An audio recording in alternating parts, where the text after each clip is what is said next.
Kelly, 8 ans, s'est réveillée de son coma et a demandé de l'aide. Le médecin a été stupéfait par la terrible situation à laquelle la fillette avait échappé et a immédiatement appelé la police.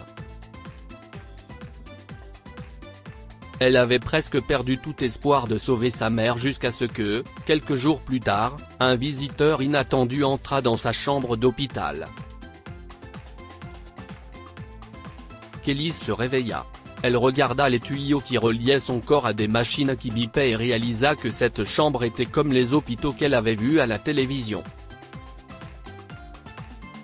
Son cœur bat comme une mouche prise dans une toile d'araignée lorsqu'elle se souvint de la dernière fois qu'elle avait vu maman, son visage éclairé par la lune alors qu'elle ordonnait à Kelly de courir. L'une des machines a émis un son effrayant et la porte de la chambre de Kelly s'est ouverte. Kelly tressaillit, mais les adultes qui s'approchèrent d'elle avaient des visages aimables et des voix douces, contrairement à ces méchants hommes de la grange. « S'il vous plaît, aidez-moi », déclara Kelly à ces personnes à l'air bienveillant. « Je sais la vérité sur ma mère. Vous devez appeler les flics. Mon beau-père. »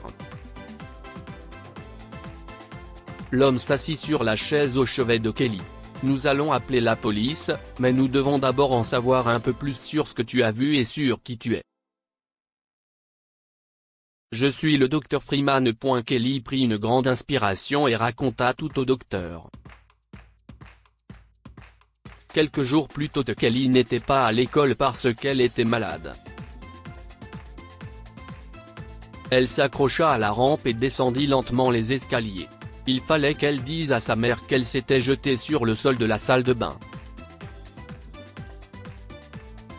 Le murmure de sa mère a stoppé Kelly dans son élan. La fureur dans sa voix était effrayante. Jerry, le médecin, a spécifiquement dit que l'eau contaminée pourrait être la cause. Apparemment, il a vu beaucoup d'enfants et de personnes âgées avec exactement les mêmes symptômes, poursuivit la maman. Kelly fronça les sourcils. Jerry était son beau-père. Il exerçait de nombreux métiers, qu'il mentionnait parfois au dîner, mais elle ne l'avait jamais entendu parler de poison. Parfois, il parlait de produits chimiques, peut-être était-il toxique. Non, ça ne peut pas attendre, se fâcha la maman. Comment peux-tu dire ça? Toute la ville ressent les effets de ton entreprise. Si tu ne l'arrêtes pas tout de suite, je vais devoir le faire. Les pas de sa maman se rapprochèrent. Kelly s'est précipitée à l'étage et s'est cachée dans sa chambre pendant qu'elle écoutait sa mère monter et entrer dans sa chambre et celle de Jerry. Kelly a entendu des tiroirs s'ouvrir et se fermer. Elle s'est glissée dans le couloir sur la pointe des pieds et a observé, depuis l'embrasure de la porte, sa maman mettre quelques affaires dans un sac à dos. « Tout va bien, maman ?» La maman sursauta et porta une main à sa poitrine. « Tu m'as fait peur, ma chérie. Oui. Tout va bien. » Elle sourit à Kelly. « J'ai juste quelques courses à faire. Je suis désolé de devoir te laisser alors que tu ne te sens pas bien, mais si est très important. » Kelly regarda anxieusement sa mère prendre son sac à dos. Elle ne voulait pas que sa mère s'implique dans cette affaire étrange et dangereuse, alors elle déclara la seule chose qui lui vint à l'esprit et qui pourrait la faire rester: « J'étais malade sur le sol de la salle de bain. Je suis désolée, maman. J'ai essayé de le faire dans les toilettes, mais je n'ai pas réussi. » Oh, bébé. Elle s'est agenouillée devant Kelly et l'a serrée contre elle. « Je vais nettoyer pour qu'il n'y ait pas à s'inquiéter. C'était un accident, et tout le monde fait des accidents. » Maman a embrassé Kelly sur le dessus de la tête et l'a soulevée du sol. « Maintenant, il faut que tu retournes au lit et que tu te reposes, d'accord? Je serai à la maison avant que tu t'en aperçoives, et nous aurons ton repas préféré pour le dîner, d'accord? Kelly acquiesça. Elle n'était toujours pas contente, mais elle devait écouter maman. Elle a donc laissé sa mère l'aborder dans son lit et l'a écoutée partir. Quelques heures plus tard, Kelly est allée s'asseoir en bas et regarder la télévision. Elle se sentait beaucoup mieux, grâce aux médicaments que le médecin lui avait prescrits, mais elle s'inquiétait de l'absence de maman. « Bonjour princesse, où est ta maman ?» demanda Jerry. « Je croyais qu'elle était avec toi. » Kelly s'est inquiétée à regarder par la porte d'entrée. Jerry secoua la tête. « Je ne l'ai pas vue depuis ce matin, ma petite. Je suis sûr qu'il n'y a pas de quoi s'inquiéter pour autant. Et si toi et moi on commençait à préparer le dîner? Ce sera une bonne surprise pour Tina quand elle rentrera, tu ne crois pas? » Jerry et Kelly préparèrent des nuggets de poulet avec du maïs et de la purée de pommes de terre. Comme la maman n'était toujours pas rentrée, ils se sont assis à deux pour manger. Kelly dessina des motifs dans ses pommes de terre avec sa fourchette et écouta les voitures qui passaient dans la rue, espérant que l'une d'entre elles serait sa mère rentrant à la maison. Jerry mit la vaisselle dans l'évier et alla regarder la télévision. Sa mère n'était toujours pas rentrée et la nuit commençait à tomber. Kelly s'assit à côté de Jerry et lui tapota le bras. « Tu peux appeler maman pour savoir où elle est ?» demanda Kelly. « Tu t'inquiètes pour elle, hein ?» Jerry lui tapota l'épaule. Kelly acquiesça. Elle ne comprenait pas pourquoi Jerry ne s'inquiétait pas, mais les adultes sont parfois étranges. Sa mère lui disait souvent qu'il y avait des choses qu'elle ne comprendrait que lorsqu'elle serait plus âgée, et Kelly supposait que c'était l'une d'entre elles. Jerry sortit son téléphone et tapa un message. Il sourit à Kelly et l'envoya au lit avec l'assurance que sa mère serait probablement bientôt à la maison. Cependant, Kelly se réveilla et vit la police dans sa maison et Jerry assis sur le canapé, expliquant à un officier que sa femme avait disparu. « Maman n'a pas pu disparaître », cria Kelly du bas de l'escalier. Jerry et les flics présents dans le salon se tournèrent vers elle. « Qu'est-ce que tu racontes, Kelly ?» demanda Jerry. « J'ai travaillé toute la journée et je n'ai jamais vu Tina. Elle t'a parlé au téléphone. » Kelly se tourna vers le policier le plus proche. « Je l'ai entendu parler des entreprises et du poison qui rend les gens malades, puis elle a dit qu'elle devait sortir pour faire quelque chose d'important. » « A-t-elle dit où elle allait ?» dit le policier en s'accroupissant en face de Kelly. Kelly secoua la tête. « Mais je sais qu'elle allait faire quelque chose parce que Jerry ne voulait pas le faire. » Jerry s'esclaffa. « Maintenant, je comprends. Tina m'a appelé pendant que je travaillais. Elle voulait que j'aille chercher du poison pour rats au magasin, mais je n'ai pas eu le temps de le faire. » Kelly secoua la tête. Elle était sûre qu'elle n'avait pas parlé d'aller au magasin. « Vous pouvez vérifier auprès de mon collègue de travail, Steve, » dit Jerry à l'officier. « Nous avons travaillé ensemble toute la journée. » Le policier acquiesça et prit les coordonnées de Steve auprès de Jerry. Ce dernier a ensuite dit au policier qu'il devait bientôt partir pour emmener Kelly à l'école et se rendre au travail. « Je pense que nous avons tout ce qu'il nous faut pour l'instant, monsieur. » Le policier se dirigea vers la porte d'entrée. « Mais nous vous contacterons si nous avons d'autres questions, ou si nous retrouvons votre femme. Je sais que c'est une affaire préoccupante pour toi, Kelly, mais ça ne sert à rien de mentir à la police, » déclara Jerry alors qu'il marchait vers son camion. Je n'ai pas menti. J'ai entendu maman te parler au téléphone, répondit Kelly. Je sais, princesse, siffla Jerry en secouant la tête. Tu as clairement mal compris ce que ta maman a dit, et si est-il justement pour ça qu'on n'écoute pas les conversations des autres, non? Si est-il vilain. Kelly baissa la tête. Elle monta dans la voiture et ferma la portière d'un coup sec. En se tournant sur son siège pour attacher sa ceinture de sécurité, elle s'est figée. Ce que je veux dire, si est que toutes ces folies ne feront que détourner l'attention de la police pour qu'elle retrouve ta maman, déclara Jerry en grimpant derrière le volant. Tu ne veux pas faire ça, n'est-ce pas? Kelly se détourna pour regarder par la fenêtre. Elle ne comprenait pas tout ce qui se passait en ce moment, mais le fait de voir le sac à dos de sa mère mettait une chose au clair, Jerry avait menti à la police et lui mentait encore. Ils se garèrent devant l'école juste au moment où Jerry reçut un coup de téléphone.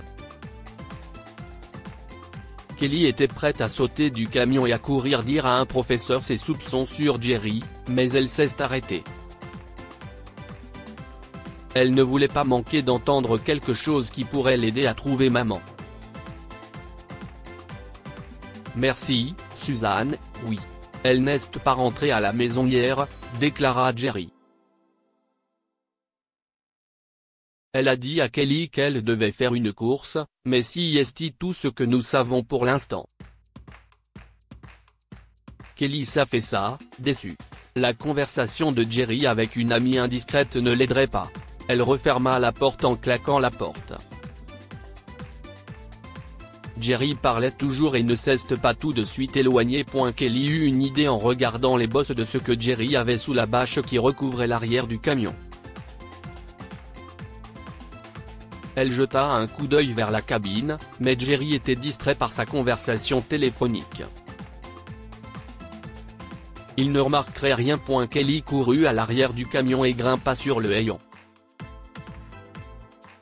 Elle s'est glissée sous la bâche et s'est recroquevillée dans le petit espace entre deux grands fûts et un grand carton. Le camion s'est éloigné et Kelly a mis une main sur sa bouche pour retenir un cri. Jerry était la clé pour découvrir ce qui était arrivé à sa maman. Kelly était presque endormie lorsque le camion s'est arrêté et que le moteur s'est éteint. Elle entendit la porte de la voiture s'ouvrir, des pas crissés sur le gravier, puis le silence. Les oiseaux chantaient et le vent soufflait, mais il n'y avait aucun bruit de voiture ni aucune voix à proximité. Kelly souleva prudemment le volet pour jeter un coup d'œil à l'extérieur. Elle aperçut de grands arbres et quelques bâtiments avant qu'une main ne l'attrape. Kelly hurla. Tu pensais vraiment que je ne remarquerais pas que tu grimpais à l'arrière, petite garce? Grogna Jerry en tirant Kelly du camion. Tu es comme ta mère, tu mets ton nez là où il ne faut pas. Laisse-moi partir, cria Kelly en se tortillant et en essayant de donner un coup de pied à Jerry, mais il la tenait à bout de bras. Pas question. Jerry commença à traîner Kelly vers une grange toute proche. Tu vas rejoindre Tina. Jerry tira sur le verrou de la porte de la grange et poussa Kelly à l'intérieur.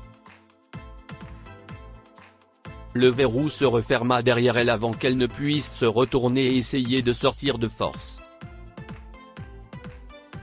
Des faisceaux de lumière éclairaient la grange depuis les hautes fenêtres, mais l'intérieur était encore sombre et gris. Les yeux de Kelly mirent un certain temps à s'adapter à la lumière. Elle remarqua alors quelque chose qui fit s'écrouler son monde autour d'elle. Sa mère était allongée contre le mur tout près, et elle ne bougeait pas. Sa tête pendait d'un côté et ses cheveux étaient tombés sur son visage. Maman, chuchota Kelly en s'élançant vers sa mère. S'il te plaît, réveille-toi, maman. Kelly ? La maman cligna des yeux de surprise et étouffa un bâillement en se redressant. Qu'est-ce ce que tu fais ici ? Kelly poussa un sanglot et serra sa maman fort dans ses bras. Je te cherchais. J'ai vu ton sac à dos dans la voiture de Jerry et j'ai compris qu'il mentait. Je me suis caché dans son camion, mais il m'a trouvé et m'a jeté ici. Je suis tellement désolé, bébé. La maman a entouré Kelly de ses bras et lui a caressé les cheveux. Je n'aurais jamais cru que Jerry irait aussi loin. Je me suis trompé sur lui, Kelly. Il est dangereux. À cause du poison ? Dit Kelly en levant les yeux vers sa maman. Sa mère fronça les sourcils.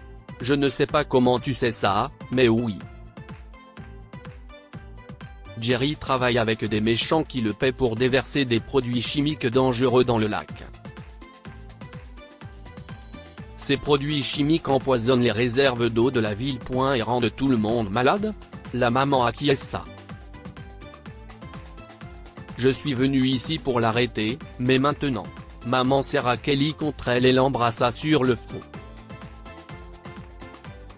Je suis vraiment désolé que tu sois impliqué dans cette histoire, chérie, mais je ferai tout ce que je peux pour nous en sortir toutes les deux. La mère et la fille sont allongées ensemble dans le froid et l'obscurité. Des insectes et des animaux étranges criaient les uns après les autres à l'extérieur. Parfois, Kelly entendait des voix d'hommes, mais jamais assez près pour entendre ce qu'ils disaient. La lune se levait, grande et pleine, et ressemblait à un tableau encadré dans l'une des fenêtres. Ça y est. Maman se leva d'un bond et marcha jusqu'au milieu de la grange. Elle pointa du doigt la fenêtre. Kelly se frotta les yeux et suivit maman jusqu'au mur le plus éloigné. Elle regarda la fenêtre. Tu vois, si est trop pour que je puisse l'atteindre seule, mais si tu montes sur mes épaules, Kelly, tu pourras sortir. Comme il fait nuit, personne ne te verra. Et toi, maman ? Tu vas courir tranquillement jusqu'à la porte et me laisser sortir. Maman s'accroupit devant Kelly. Il y a un verrou qui maintient la porte fermée, mais je ne pense pas qu'elle soit verrouillée. Une fois que tu auras ouvert la porte, nous partirons d'ici, d'accord ? Kelly ne se sentait pas en sécurité sur les épaules de sa mère, mais elle savait que celle-ci comptait sur elle et refusait de la laisser tomber. Elle a poussé la fenêtre et a grimpé à travers. C'était une longue chute jusqu'au sol, mais Kelly a atterri en toute sécurité. Elle courut vers l'avant de la grange et s'accroupit dans l'ombre, comme sa maman le lui avait demandé. Elle surveilla la route et étudia les autres bâtiments à proximité, mais ne vit personne. Kelly fit sortir sa maman qui prit immédiatement la main de Kelly et la ramena dans l'ombre sur le côté de la grange. Nous devons être rapides et silencieuses, Kelly, a déclaré maman en commençant à trottiner vers la forêt sombre et effrayante. Dis-moi si tu n'arrives pas à suivre pour que je puisse te porter. Kelly courut aussi vite que possible aux côtés de sa maman. Des branches la giflèrent une fois qu'elles furent sous les arbres, mais sa maman continua à avancer. Elle semblait savoir exactement quelle direction les mènerait à bon port. Kelly commençait à penser que tout irait bien quand quelqu'un cria. Elle est partie. Allez chercher les chiens, il faut qu'on la retrouve vite. Maman a prononcé un gros mot et s'est arrêtée de courir. Elle tourna Kelly dans un sens et lui dit de courir aussi vite que possible. Tu vas atteindre un ruisseau. Une fois que tu y seras, traverse l'eau pour que les chiens ne trouvent pas ton odeur, compris ? Et toi ? Kelly regarda sa maman, son visage éclairé par un rayon de lune qui avait pénétré le couvert de la forêt. « Je te retrouve de l'autre côté. » Maman lui embrassa la joue et la poussa vers l'avant. Kelly s'est mise à courir. Elle a jeté un coup d'œil en arrière et a vu maman disparaître à travers des plantes alors qu'elle se dirigeait dans la direction opposée, mais elle a continué à courir. Maman ne pourrait la retrouver que si elle faisait ce qu'on lui disait. Des chiens aboyaient quelque part derrière elle, mais ils n'étaient pas proches. Le bruit de l'eau s'amplifie, conduisant Kelly vers le ruisseau.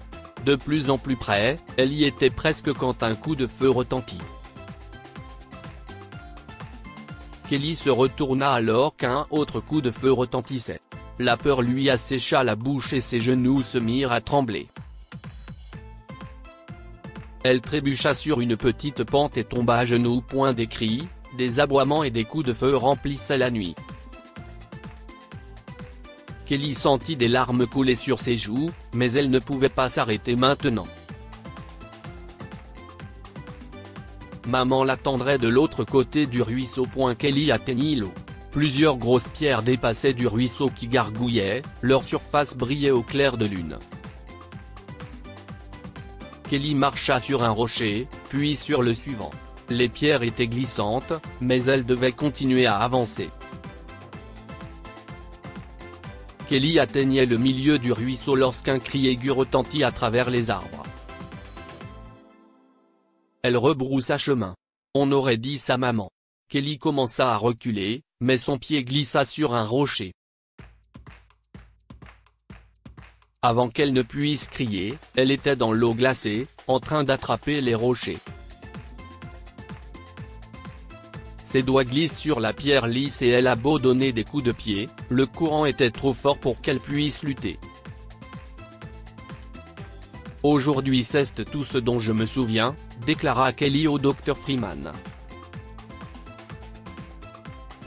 Mais je suis sûr que c'était ma mère qui criait. Jerry et les autres méchants ont dû lui tirer dessus. Tu es en sécurité ici. Un ranger t'a sorti de la rivière et t'a amené ici, mais tu es dans le coma depuis, déclara le Dr Freeman. Il posa ses mains sur les épaules de Kelly pour réconforter la courageuse petite fille qui pleurait dans son lit d'hôpital. Il était choqué par ce qu'il venait d'entendre et savait qu'il devait faire quelque chose, mais avant tout, sa patiente avait besoin d'être rassurée. Kelly, je sais que tu es inquiète, mais il est impossible de savoir ce qui est arrivé à ta mère à ce stade, dit-il en tapotant la main de la fillette. Kelly acquiesça et baissa la tête. S'il vous plaît, dites-leur de se dépêcher. Ne t'inquiète pas, je le ferai. Le Dr Freeman quitta la chambre et se rendit directement à son bureau. Il appela la police et répéta tout ce que Kelly venait de lui dire. Nous allons envoyer des officiers à la recherche de la mère de cette fille immédiatement, promit l'officier de police. Le lendemain, le Dr Freeman poussa une patiente en fauteuil roulant hors de l'ascenseur et dans l'un des services. La femme jeta un coup d'œil à gauche et à droite, scrutant toutes les portes qu'il passait dans le couloir. « J'espère que vous savez que vous êtes une héroïne », déclara le Dr Freeman. « Maintenant que nous savons ce qui a rendu malade tant d'enfants de la ville, nous devrions pouvoir les soigner. » J'ai juste fait ce qu'il fallait faire, répondit la femme. Il faut quand même du courage pour faire ça, surtout que le responsable. La femme bascula alors la tête en arrière et fixa le Dr Freeman, comme pour le défier d'à ne dire plus. Il se racla la gorge et marcha un peu plus vite. Nous y sommes. Il s'arrêta devant une salle privée et verrouilla les freins du fauteuil roulant. Elle est juste à l'intérieur. La femme se leva et se dirigea vers la porte en boitant visiblement. Le docteur Freeman se dépêcha de lui ouvrir la porte. Kelly, tu as de la visite, déclara-t-il en ouvrant la porte. La petite fille releva la tête de son oreiller. Son visage s'est illuminé lorsqu'elle a vu sa visiteuse entrer en boitant dans la chambre. Maman. Kelly commença à tirer sur les draps. Je croyais qu'il t'avait tué. Tu ne bouges pas, ma chérie. La femme sourit. Le docteur Freeman regarda la femme boiter jusqu'au lit et s'asseoir sur le bord. Kelly l'entoura immédiatement de ses bras et enfouit sa tête dans la poitrine de la femme.